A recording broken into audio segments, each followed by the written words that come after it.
Hello friends, সিকদার্স একাডেমিতে আপনাদের সবাইকে ওয়েলকাম। গলায় রুদ্রাক্ষের মালা নিয়ে এই অপরাধ করব, রায় শুনে চিৎকার সঞ্জয়ের।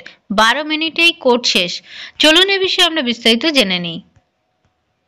আরজি করে মহিলা চিকিৎসককে ধর্ষণ খুনের ঘটনায় অভিযুক্ত সিভিক ভলেন্টিয়ার সঞ্জয় রায়কে দোষী সাব্যস্ত করেছে শিয়ালদহ আদালত। 12 মিনিটেই রায় ঘোষণা শেষ হয়েছে। রায় শুনে আদালতের ভেতরেই চিৎকার করতে শুরু করেন সঞ্জয়। বিচারককে তিনি জানান যে তিনি নির্দোষ, তাকে ফাঁসানো হচ্ছে। নিজের গলায় রুদ্রাক্ষের মালার কথাও আদালতে কক্ষের ভেতরে উল্লেখ করেন সঞ্জয়। বিচারক জানিয়েছেন সোমবার বেলা 12:30টায় তার কথা শুনবেন এবং ওই দিনই কিন্তু সাজা ঘোষণা করবেন, অর্থাৎ আগামীকাল। কিন্তু শিয়ালদহ আদালত ভবনের 3 তলায় 210 নম্বর কক্ষে শনিবার দুপুর 2:30 নাগাদ এজলাস বসে। সঞ্জয়কে এজলাসে নিয়ে আসার নির্দেশ দেন বিচারক অনির্বাণ দাস।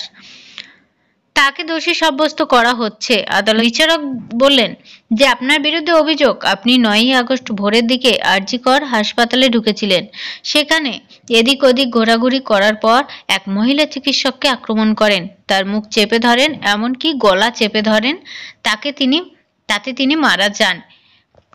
বিচারক আরও বলেন যে চার্জশিটে আপনাকে ভারতীয় ন্যায় সংহিতা 64, 66, 103 1 নম্বর ধারায় অভিযুক্ত করা হয়েছে। এই ধারায় কিন্তু চার্জ গঠন করা হয়েছে। যে সাক্ষীদের জেরা করা হয়েছে এবং সিবিআইয়ের আইনজীবীরা যা নথি বা তথ্য নিয়ে এসেছেন তাতে আপনার অপরাধ প্রমাণিত, আপনাকে দোষী সাব্যস্ত করা হলো। বিচারক আরও বলেন, যেভাবে আপনি গলা চেপে হত্যা করেছেন তাতে কিন্তু যাবজ্জীবন এমনকি মৃত্যুদণ্ড পর্যন্ত হতে পারে। আপনার এবং আপনার আইনজীবীর কথা সোমবার শুনব। সঞ্জয় সেই কথাগুলো শোনার পর তিনি বলেন, বিচারককে জানান যে আমাকে ফাঁসানো হচ্ছে, আমার গলায় রুদ্রাক্ষের মালা আছে, এই মালা পরে আমি কি অপরাধ করব? সঞ্জয় আরও বলেন যে আমি ওখানে কিছু করলে আমার রুদ্রাক্ষের মালা ছিঁড়ে পড়ে যেত। আমাকে পুরো ফাঁসানো হচ্ছে। স্যার, আপনি কি বুঝতে পারছেন যে আমাকে ফাঁসানো হচ্ছে? সে প্রসঙ্গে বিচারক বলেন যে সব সাক্ষীকে জেরা করে এবং সিবিআইয়ের তথ্যের ভিত্তিতে যা মনে হচ্ছে তাতে দোষী সাব্যস্ত করা হয়েছে। শাস্তি আপনাকে পেতে হবে। কি শাস্তি তা সোমবার বলবো। এরপরে আদালতে হাতজোড় করে স্যার স্যার বলে চিৎকার করতে থাকেন সঞ্জয়।